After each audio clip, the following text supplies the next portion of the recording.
Hello everybody, it is day 5 of the reading rush. I'm getting ready to sit down and read some more of Red, White, and Royal Blue. There's also a Twitter sprint that's going to be hosted by Francina Simone over on the Reading Rush Twitter, so I think that I'm probably going to jump in and do that since I haven't been able to do any of the Twitter sprints yet, and I want to. See you in a minute. Cece from Problems of a Book Nerd says that the best way to get through a readathon, reading sprint, is to make sure you have snacks. I am making snacks and tea.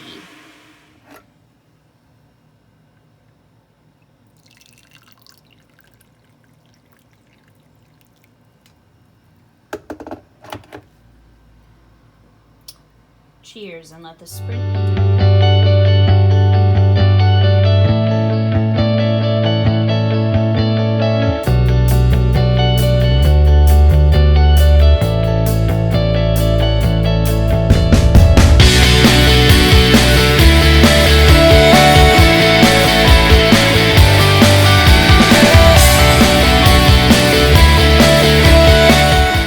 I finished my 8th reading rush book, Red, White, and Royal Blue today. I also realized that I kind of inadvertently dressed in like patterns and stuff that match the colors of the book, so that's kind of a fun coincidence.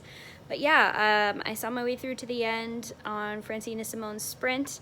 It was a lot of fun. I thought that this book was good. I think that if you were looking for like a light, sort of fluffy summer romance, it's a good book to read. I don't think it's going to become like something I'm going to read over and over again, but I enjoyed it. I liked it while it lasted. Reading the end did kind of make me a little bit sad because it just reminded me of what it was like watching the 2016 presidential election, and how it turns out in the book is, I guess, like a happier version of what we actually got in real life. So I know that that wasn't the author's intent. I know that she actually started writing the book and then had to put it down after the results of the 2016 election came in, but I was just like, oh. And then something else that I was wondering about that they kind of get into in the book is, how on earth would this actually happen in real life if the like first son of the United States was dating the like heir or the person, you know, in line for the throne or rulership or otherwise of a foreign power? Like, would that be even a thing that could happen while like his mom is in office? I don't know. Like, I don't think anything like that has ever happened. And I know that like when people marry into the royal family in England, there's some like weird things that happen to make sure that succession works out just fine, and I don't know how that would intersect.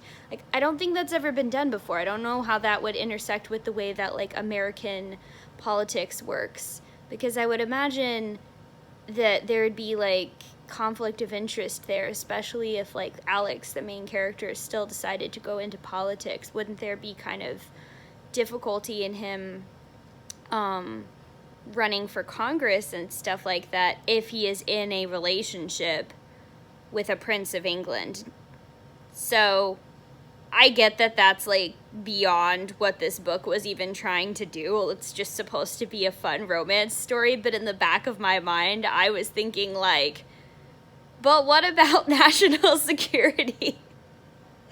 See, this is why I have such difficulty reading romance novels. Like, there are a few that I really like, and then sometimes I'm like, but what about all these other things that like you have to deal with as a human? I don't know. I just kind of struggle to get past that willing suspension of disbelief sometimes. But yeah, I think that now that that's over, I'm going to start reading Stardust. I only have a little bit of reading time left before I'm going out for the rest of the day, but we will see how far I can get in. Talk to you soon.